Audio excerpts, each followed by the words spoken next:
इथे जमलेल्या प्रत्येकाने काहीतरी स्वप्न पाहिलंय. कुणी डॉक्टर होण्याचं, कुणी इंजिनियर होण्याचं, कुणी ऑफिसर होण्याचं. पण नेहमी इथे एक प्रश्न असा उभा राहतो की हे शिक्षण परवडणार कसं? आणि याच प्रश्नाचं उत्तर म्हणजेच शासनाच्या विविध शिष्यवृत्ती योजना. आदरणीय परीक्षक मंडळी, मान्यवर उपस्थित शिक्षक वृंद आणि माझ्या मैत्रिणींनो, नमस्कार. मी मंगेश संजय बडक, इंद्राज महाविद्यालय सिल्लोडचा विद्यार्थी. आज केंद्र व राज्य शासनाच्या विविध शिष्यवृत्ती योजना आणि त्यांची अंमलबजावणी या विषयावर मी माझं मत मांडण्याचा प्रयत्न करणार आहे. मित्रांनो, जर आपल्याला आपल्या देशाच्या प्रगतीमध्ये सहभागी व्हायचं असेल, जर आपल्याला आपला देश विश्वगुरू बनवायचा असेल, तर त्यासाठी फक्त आणि फक्त एकच मार्ग आहे, तो म्हणजे शिक्षण, शिक्षण आणि शिक्षण.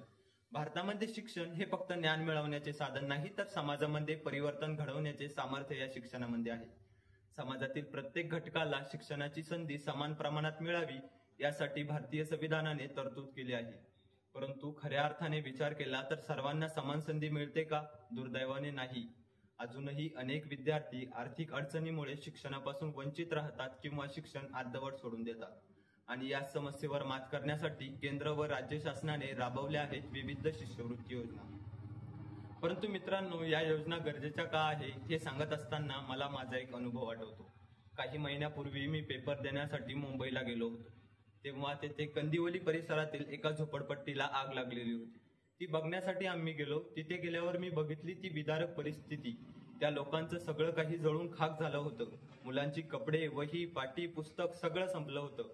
आणि त्या आगीच्या फक्त काही पावलावरच लोखंडवाला कॉम्प्लेक्स नावाचा भाग आहे, जिथे 3-4 कोटी रुपयाच्या 1 BHK फ्लॅटमध्ये लोक राहतात. म्हणजे एकीकडे फक्त राहण्यासाठी 3-4 कोटी खर्च करणारे लोक आहेत, तर दुसरीकडे उद्ध्वस्त झोपडपट्ट्यामध्ये राहणारे गोरगरीब लोक देखील आहेत. एकीकडे गर्भश्रीमंताच्या गगनचुंबी इमारती, तर दुसरीकडे आशिया खंडामधील सर्वात मोठी झोपडपट्टी आणि कुंटणखाना. एका बाजूला अतिसंपत्ती, तर दुसऱ्या बाजूला अतिदारिद्र्यता. एकीकडे वैभवाची चकाकी, तर दुसरीकडे आयुष्याची आणि भविष्याची राख. आणि या राखेतून उगवणाऱ्या स्वप्नांसाठी शिष्यवृत्ती हीच दिव्याची वात आहे.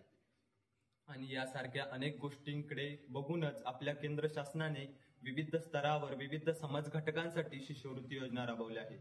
अनुसूचित जाती, जमाती, अल्पसंख्याक विद्यार्थ्यांसाठी पोस्ट मॅट्रिक शिष्यवृत्ती योजना राबवली जाते. राष्ट्रीय प्रतिभा शोध परीक्षा ही गुणवंत विद्यार्थ्यांना प्रोत्साहन देणारी महत्वपूर्ण योजना आहे.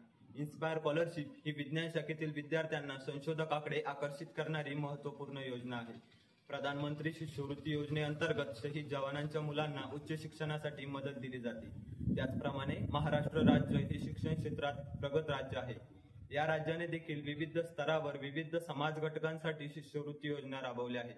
जसे की डॉक्टर बाबासाहेब आंबेडकर शिष्यवृत्ती योजना, सावित्रीबाई फुले शिष्यवृत्ती योजना, श्रीमंत शाहू महाराज मेरिट शिष्यवृत्ती योजना, तसेच विद्या सहाय्यक शिष्यवृत्ती योजना या योजनांचा यामध्ये समावेश होतो.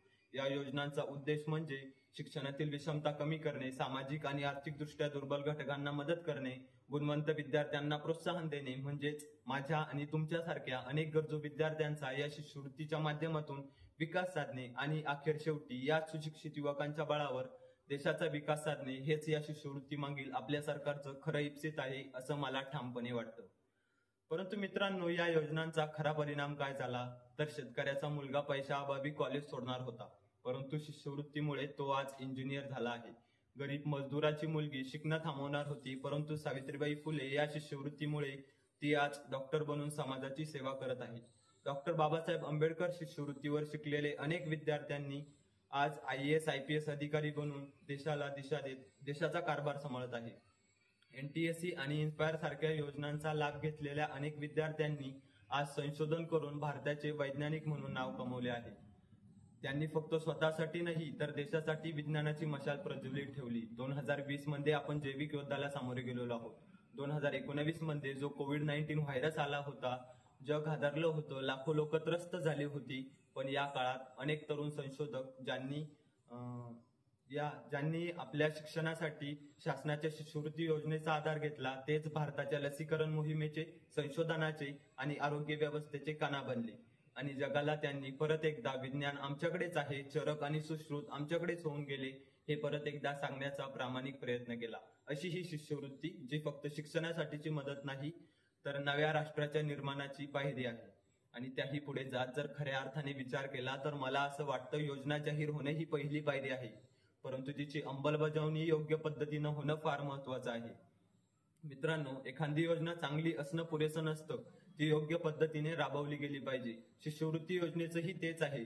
शिष्यवृत्ती योजना सुरू झाल्यापासून सरकारने अनेक प्रयत्न केले, परंतु सुरुवातीला अंमलबजावणीच्या प्रक्रियेत काही अडचणी होत्या.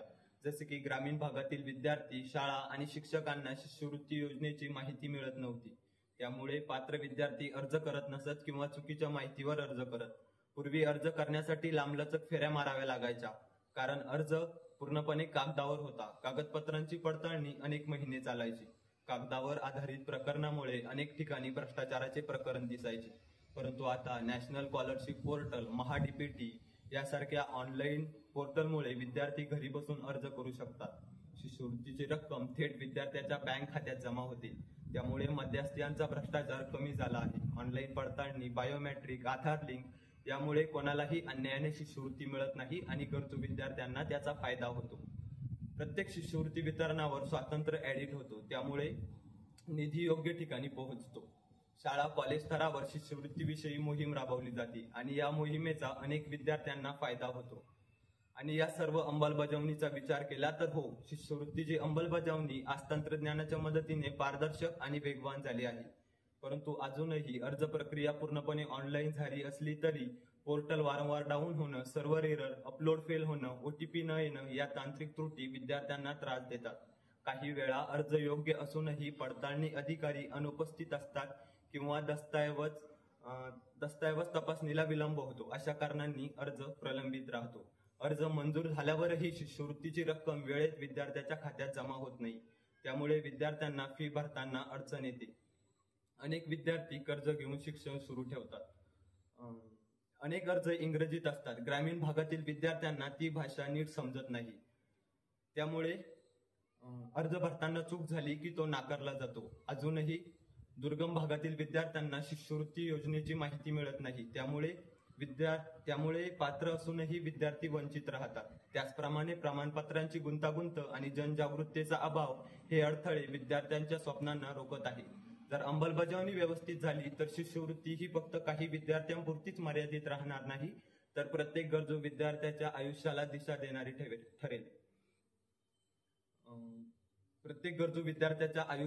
देणारी ठरेल. आज शिष्यवृत्तीचा लाभ घेऊन कोणी इंजिनियर, कोणी डॉक्टर, कोणी वैज्ञानिक तर कोणी ऑफिसर होऊन देशाला दिशा देत आहे. म्हणूनच मी ठामपणे सांगतो, शिष्यवृत्ती ही फक्त आर्थिक किंवा पैशाची मदत नाही, तर ती आहे प्रत्येक गरजू विद्यार्थ्याच्या आयुष्याला दिशा देणारा आधारस्तंभ. ती आहे प्रत्येक गरजू विद्यार्थ्याच्या स्वप्नांना पंख देणारी प्रेरणा आणि तीच आहे या राष्ट्राच्या भविष्याची खरी गुंतवणूक. धन्यवाद.